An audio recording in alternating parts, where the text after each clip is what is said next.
नमस्कार, मैं रुपेश देव और आप देख रहे हैं देखो एनसीआर।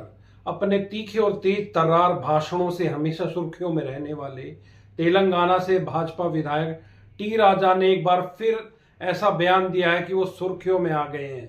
उन्होंने बांग्लादेश में हिंदुओं पर हो रहे अत्याचार को लेकर कहा कि मोदी जी अब रौद्र रूप धारण करने का समय आ गया है। उन्होंने ये भी कहा कि मोदी जी 15 मिनट के लिए बांग्लादेश का गेट खोल दो, हम इनको सबक सिखा देंगे। मेरे मित्रों, आज हिंदुओं को जगाने के लिए पता नहीं कितने मूवीज बन रहे हैं। केरला फ्लैग बनी, साबरमती फैल बन चुकी है, कश्मीर फैल बन चुकी है, ताजगंज फैल बन चुकी है। देखिए, हिंदुओं को जगाने के लिए फाइल पे फाइल, मूवीज पे मूवीज बनाना पड़ रहा है। और हमारा हिंदू पता है क्या हो गया? मूवी देखेगा, बाहर आएगा, भूल जाएगा। मूवी देखेगा, बाहर आएगा, भूल हो जाएगा। मेरे मित्रों, कोई भी चीज जब हम अच्छी देखते हैं ना, तो उसे भूलना नहीं है, उसके लिए चार को बताना है कि केरला में किस प्रकार से हमारी हिंदू बहन बेटियों का धर्मांतरण किया गया लव जिहाद के नाम पर। हमारे हिंदुओं को आतंकवादियों के लिए वहां पर छोड़ा गया। कश्मीर की भी, जो कश्मीर फाइल जितने लोग देखे हैं ना, सबको बराबर है मेरे मित्रों, सबको समझाना है। मैं आपको, हम लोगों ने पाकिस्तान के हिंदुओं का अत्याचार नहीं देखा, देखा है क्या? 1946, 1947, 1948, मेरी डेट ऑफ बर्थ 78 की है। तो कितने साल पहले हमारे हिंदुओं को मार दिया गया, कितने साल पहले हमारे हिंदुओं को काट दिया गया। मित्रों, हिंदुओं को किस प्रकार से काटा है, बहन बेटियों का बलात्कार, एक पति के सामने उसकी धर्म पत्नी का बलात्कार हो रहा है, एक बाप के सामने उसकी बेटी का बलात्कार हो रहा है, एक बाप के सामने उसके बेटे को मार दिया जा रहा है। आज का हिंदू जीता जागता उदाहरण बांग्लादेश को देख सकता है मेरे मित्र। आज मीडिया के माध्यम से, सोशल मीडिया के माध्यम से बांग्लादेश में हिंदुओं को काटा जा रहा है, हिंदुओं को मारा जा रहा है, हिंदुओं की दुकानें लूटी जा रही है।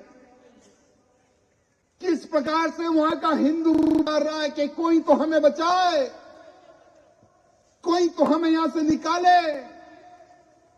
वहां के इस्कॉन टेम्पल के महंत चिन्मया कृष्णदास जी को इसलिए जेल में डाला गया, इसी प्रकार से वो एक सभा लगाकर हिंदुओं को एक करने का एक संदेश दे रहे थे।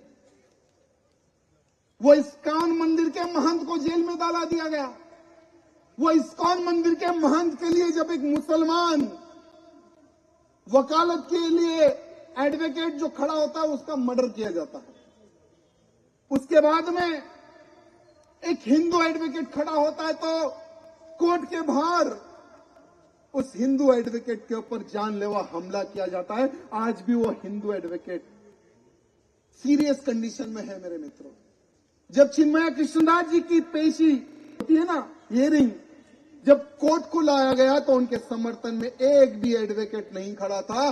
उनकी फिर डेट आगे बढ़ा दी गई, जनवरी 2 तारीख कर दी गई। मेरे मित्रों, ये जो बांग्लादेशी है ना, ये जो बांग्लादेशी है, ये हरामी, इनका इतिहास ये लोग भूल गए मेरे मित्रों। 1971 की बात बता रहा हूं मैं आपको। 1971 में जब पाकिस्तान का मुसलमान, 1971 में पाकिस्तान का जो हरामी मुसलमान है, वो बांग्लादेशी मुसलमान को काट रहा था, बांग्लादेशी मुसलमानियों का रेप कर रहा था, बांग्लादेशी मुसलमान के छोटे छोटे बच्चों को काट रहा था। तो किसी देश ने साथ नहीं दिया। वो समय पर बांग्लादेश का साथ देने वाला देश हमारा भारत देश था मेरे मित्रों।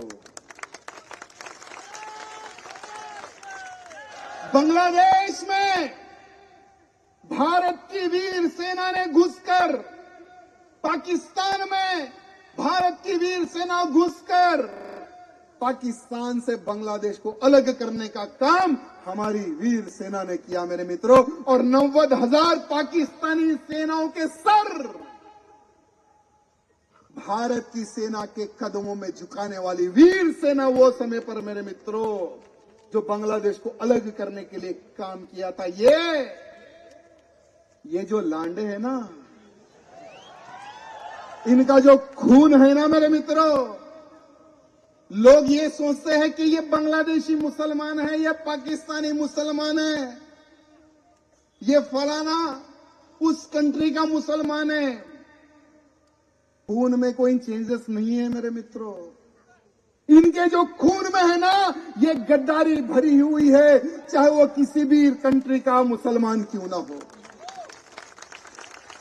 मैं आज प्रधानमंत्री मोदी जी से निवेदन करना चाहता हूं कि मोदी जी, रुद्र रूप दिखाने की आवश्यकता है। आज रुद्र रूप दिखाने की आज आवश्यकता है। बांग्लादेश का हिंदू पुकार रहा है कि बांग्लादेशी मुसलमानों को सबक सिखाने का समय अब आ चुका है। मोदी जी, हमें गर्व है कि भारत की रक्षा के लिए हमारी वीर सेना बैठी है। एक हमारा सैनिक का एक वीडियो देख रहा था मैं। हमारा एक वीर सैनिक कहता है कि जो लोग कहते हैं कि बांग्लादेशी मुसलमान आ जाएगा भारत में, हम खड़े हुए हैं बॉर्डर पर, हमें विश्वास है आप पर। आप जब तक बॉर्डर पर है, हमें डर नहीं है। हमारा देश आज सुरक्षित है तो हमारी आर्मी की वजह से, हम सुरक्षित है तो हमारी पुलिस की वजह से। अरे वो जागते हैं तो देश सुरक्षित रहता है। ये हमारे राज्य की पुलिस जागती है तो हम सुरक्षित रहते हैं मेरे भाइयों। उससे हमें कोई गिला शिकवा नहीं है। अगर कोई बांग्लादेशी आतंकी अगर घुसने का प्रयत्न करेगा तो उन लांडों को ठोकने का काम मेरी आर्मी करेगी।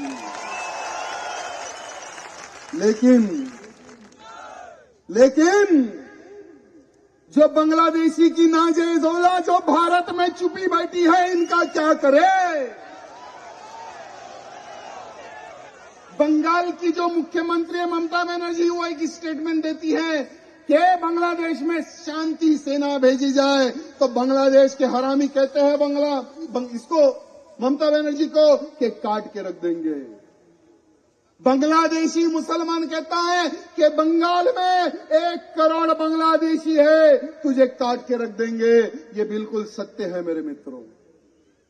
आज पूरे भारत में रोहिंग्या मुसलमान, बांग्लादेशी मुसलमान 5 करोड़ से अधिक बसे हुए हैं।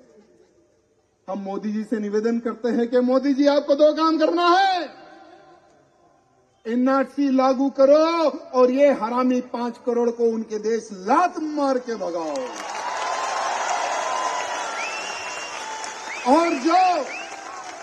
और जो पाकिस्तान में जो हुआ है वो बांग्लादेश में हो रहा है।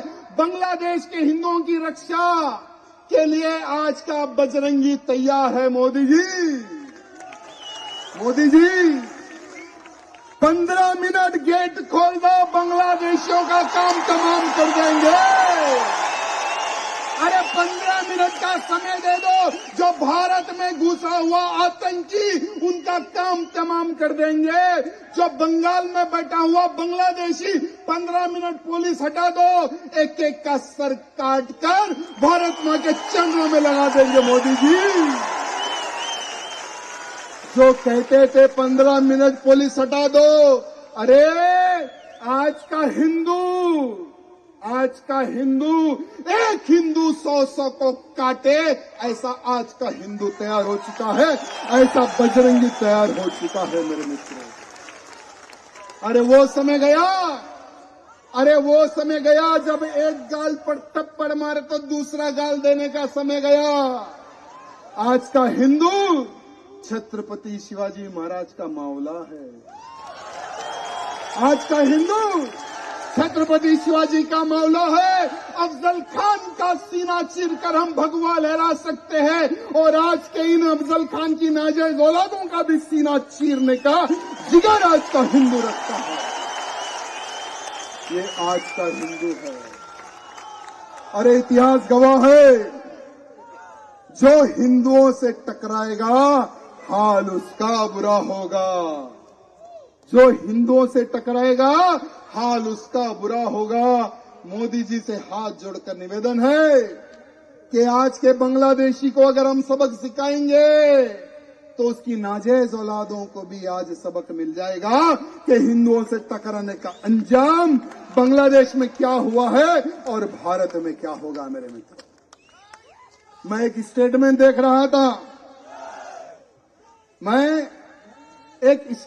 देख रहा था, जो हैदराबाद का जो ओवैसी है ना मुल्ला,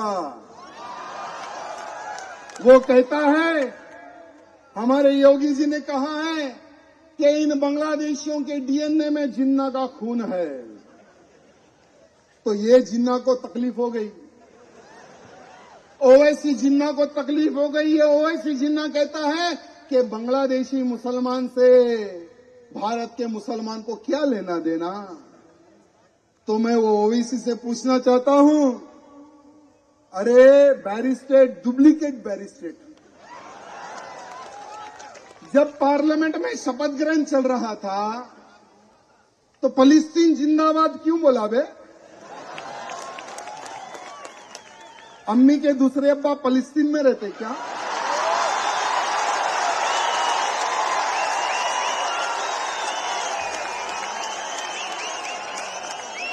जब तुम्हारे को बांग्लादेशियों से संबंध नहीं है बोलते और फिलिस्तीन जिंदाबाद का नारा लगाते, तुम्हारी सभाओं में, तुम्हारी मीटिंगों में पाकिस्तान जिंदाबाद के नारे लगाते, हमास के आतंकियों का तुम सपोर्ट करते हैं। हमास के आतंकियों को जब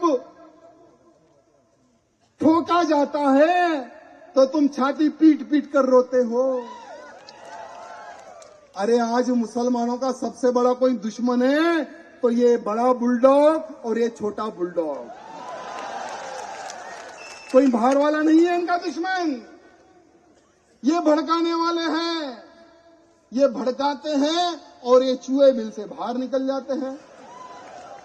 मेरे मित्रों, आज समय की मांग है, समय की मांग है तो हमको तैयार होकर खड़े होना है।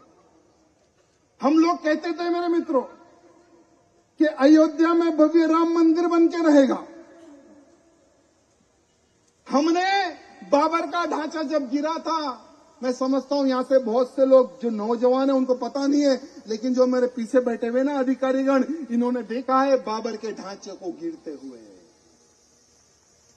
हर हिंदू का सपना था कि अयोध्या में राम मंदिर बनते देखा है, हम देखना है, हमारे बच्चों को दिखाना है। लेकिन आज आसमान को छूने वाला राम मंदिर बन रहा है। मेरे मित्रों, हिंदुओं का सपना पूर्ण हो गया है। लेकिन वो समय पर हिंदू एक स्लोगन लगाता था कि राम मंदिर तो एक झांकी है, काशी मथुरा अभी बाकी है। मित्रों, क्या आपने सोचा था अयोध्या में राम मंदिर बनेगा? नहीं। क्या आप सोचेंगे आगे भी? नहीं। लेकिन जो लोग सोचते थे कि राम मंदिर नहीं बनेगा, राम मंदिर बन गया। जो लोग कहते थे कि कश्मीर से धारा 370 नहीं हटेगा, धारा 370 हट गया। जो लोग आज ये बोल रहे हैं कि जब तक हम जिंदा है काशी और मथुरा को हम बनने नहीं देंगे, तो उन मुल्लों को कहना चाहूंगा कि वो दिन दूर गया, वो दिन दूर गया। अब तुम्हारी सोच खत्म कर लो तुम लोग। मैं उनसे भी निवेदन करना चाहता हूं, तुम हमारे ही बेटे हो। कहां से आए हो क्या तुमको याद है? अरे हम मर्दों की ही तो तुम औलाद है। अगर इनके पूर्वजों के बारे में, अगर इनके दादा परदादा के बारे में अगर ये लोग खुद रिसर्च कर ले तो या कन्हैया निकलेंगे या राम निकलेंगे, दूसरा नहीं निकलेगा। क्योंकि वो समय पर तलवार की नोक से डर कर सलवार कमीज इन्होंने पहनी है वो समय पर। इसीलिए कहता हूं, स्वागतम सुस्वागतम।